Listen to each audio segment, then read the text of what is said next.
Super, salut les amis, j'espère que vous vous portez bien. Landry Cyril encore une fois de plus. J'ai voulu faire cette petite vidéo, nous sommes dimanche. Je sors généralement les week-ends pour aller courir. Peu importe qu'il fait froid ou qu'il fait chaud, je m'efforce effectivement d'aller courir et heureusement, quand il fait le froid, tu peux sortir. Si tu es bien équipé, j'ai une sorte d'ensemble, j'ai une ensemble là avec lequel tu peux effectivement t'habiller, ça te serre le corps et ça te réchauffe à l'intérieur en fait. Donc pour moi, c'est avec ça que j'essaye parfois de sortir pour aller courir. Mais l'idée par rapport à cette vidéo, c'est que j'ai beaucoup réfléchi dans ma vie en tant que salarié encore à l'époque. Je me suis rappelé en fait de cette question qu'on me posait toujours tout le temps, notamment, quels sont vos côtés forts? Je pourrais le dire en allemand parce que j'ai fait beaucoup d'années en Allemagne et aussi en Suisse où je vis, on parle beaucoup allemand. Donc ce qui fait qu'il y a toujours cette question qui vient où on demande généralement was sind Ihre Nachteile? Donc quels sont tes Nachteile? Quels sont tes inconvénients? Quels sont tes points de faiblesse en fait? Que effectivement moi en tant que ton employeur, je dois savoir. Et j'avais toujours cette réponse qui revenait parce que ça c'était l'une de mes grosses faiblesses, c'était le perfectionnisme. Ça veut dire que si on me mettait par exemple dans un projet, il fallait que la tâche qu'on me confie, que je sois capable de la réaliser au top des tops pour pouvoir rendre mon employeur fier de moi. Et pour moi, je me suis toujours fixé ce défi, que chaque tâche que je devais recevoir, il fallait toujours que je rende mon employeur fier de moi. Donc je faisais partie de ceux qui, lorsqu'il fait un projet, il va toujours se dire que non, ce n'est pas encore tellement top, je ne dois pas encore livrer ça au client. Alors que d'un autre côté, ce que le client attend de moi, ce n'est pas la perfection. Ou alors, ce que le client attend de nous, ce n'est pas la perfection. Tu vois? Et ça, c'est une faiblesse que j'ai vue en moi dans mon parcours en tant qu'employé dans plusieurs entreprises et grandes entreprises d'ailleurs dans le domaine que ce soit de l'automobile, de la médecine technique, tu peux te rendre compte où on exige vraiment un certain sérieux, où on exige vraiment, où on est vraiment sérieux au niveau de la précision, mais aussi au niveau de la productivité. Tu vois? Et c'est quelque chose que j'ai vu se répertorier dans ma vie en tant qu'entrepreneur depuis que je me suis lancé dans l'entrepreneuriat. Ça ne va pas faire longtemps, ça va faire à peu près 1 an. Et moi, je prends toujours le temps de pouvoir partager mon parcours pour que ceux qui me suivent sachent que ça ne tombe pas du ciel en fait, tu vois. Il y a beaucoup de gens qui sont sur YouTube, qui ont des chaînes YouTube ou encore qui se sont lancés dans l'entrepreneuriat. C'est bien, vous voyez, moi je les valorise et moi je les suis. Mais l'opportunité que beaucoup n'ont pas, c'est de pouvoir suivre quelqu'un dès le départ, quelqu'un qui te partage au fur et à mesure, pendant qu'il évolue, qui te partage son parcours. Et moi, je me suis dit, j'allais effectivement apporter cette petite valeur en plus, que pendant que je me lance, que je puisse tirer d'autres personnes. L'idée pour moi n'est pas de me dire, est-ce que j'ai peur de ce que les gens vont dire si je vais réussir ou pas, mais l'idée c'est que je prenne le courage de me lancer et parallèlement par là, je partage ma passion avec les autres. Parce que ce que je fais me passionne et c'est ça le plus important. Alors, je vais revenir effectivement sur le problème du perfectionnisme, c'est que j'ai accompagné beaucoup d'élèves à moi dans lesquels j'ai vu effectivement qu'ils avaient le même problème de perfectionnisme en fait. Tu vas former quelqu'un, j'ai formé plusieurs élèves à moi, à qui je me suis rendu compte que avec les mois qui passaient, les personnes ne se lançaient pas. Et je me suis posé la question, pourquoi est-ce que tu suis tellement de formations, mais tu ne passes jamais à l'action? Qu'est-ce qui t'empêche de passer à l'action?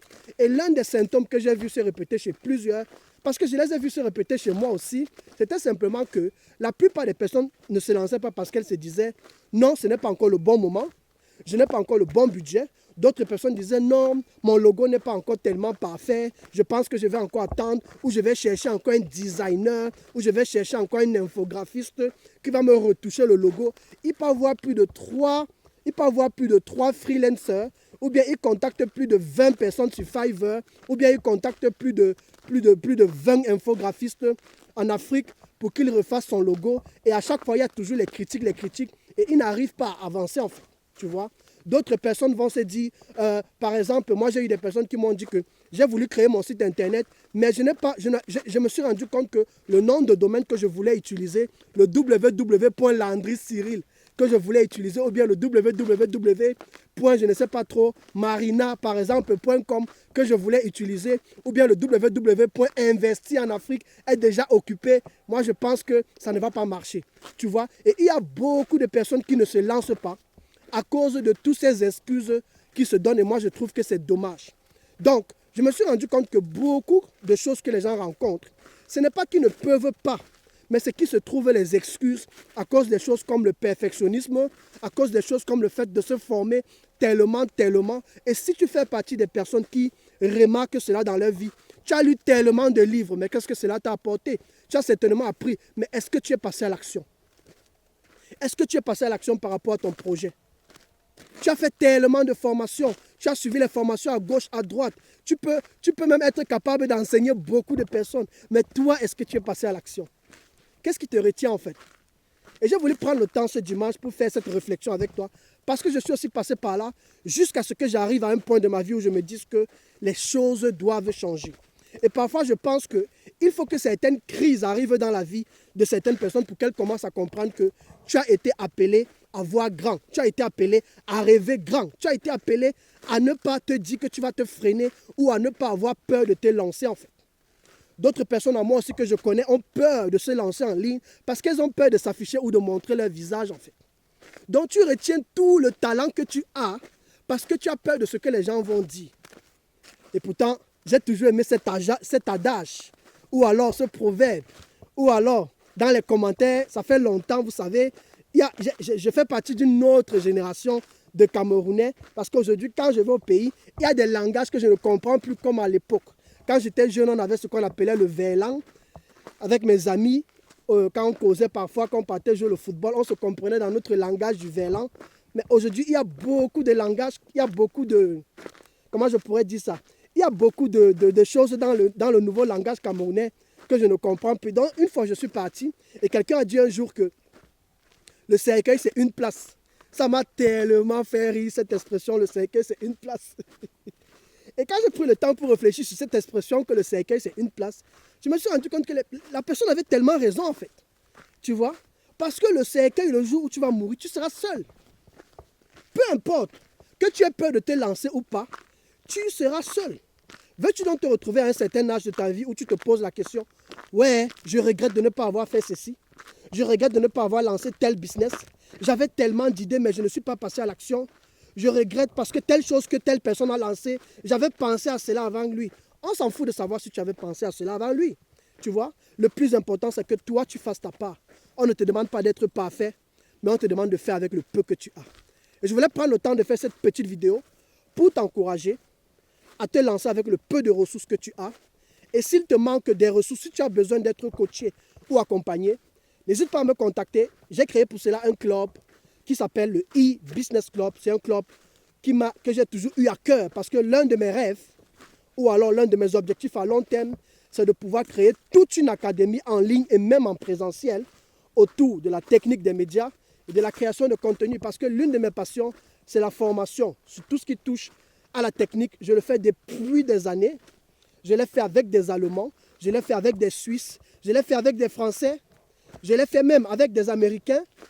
Et je me suis rendu compte qu'il fallait que tout ce savoir que j'ai pu accumuler, que je puisse aussi le partager avec ma communauté. Et parce que simplement, je me suis rendu compte qu'il y avait beaucoup de ma communauté, de la communauté africaine bien sûr, qui ont commencé à me contacter et à me demander des choses. Et c'est là où je me suis dit, mais pourquoi pas aussi transmettre cela de ce côté-là. Et l'objectif que nous tous nous recherchons en tant qu'Africains, c'est naturellement de développer notre continent, chacun à son niveau. Et c'est pourquoi je suis passionné de tout ce qui est formation.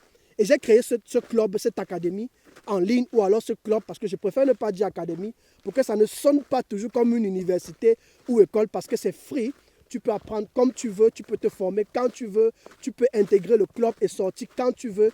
Et nous formons sur plusieurs thématiques. Je ne suis pas le seul à former d'ailleurs. J'ai plusieurs experts que je vais inviter pendant l'année et chaque année d'ailleurs qui viendront pour enseigner sur d'autres aspects dans lesquels je ne suis pas fort. Parce que comme je l'ai dit, si tu te rappelles au départ, nous devons apprendre à nous focaliser chacun dans son couloir, chacun dans le domaine dans lequel il est expert, afin de pouvoir se développer sur cela et s'associer avec d'autres personnes dans d'autres domaines pour ensemble développer le continent. J'espère que tu as beaucoup aimé cette vidéo. Et dis-moi en commentaire si tu fais partie de ceux qui ont peur de se lancer et pourquoi est-ce que tu as peur de te lancer. Dis-moi en commentaire si c'est que tu as eu à te lancer et qu'est-ce qui t'a motivé à te lancer. Peut-être tu as aussi un conseil à donner à toute la communauté qui suit cette chaîne.